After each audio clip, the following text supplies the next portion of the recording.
বৃষ্টির পানিতে গাড়ি টাড়ি সব অবস্থা খারাপ হয়ে গেছে। রাস্তার দোকান সব ডুবে গেছে, দোকানের মধ্যে পানি ডুবে গেছে। রাস্তায় পানি উঠছে। সিলেটের অবস্থা একদমই খারাপ।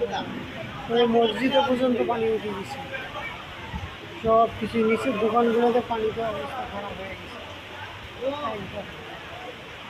পরিস্থিতি খুবই খারাপ। বুঝছেন কত উপরে পানি উঠছে, মানুষের কত দূর পানি, হাঁটু পরিমাণ পানি, রাস্তার মধ্যে হাঁটু পরিমাণ পানি।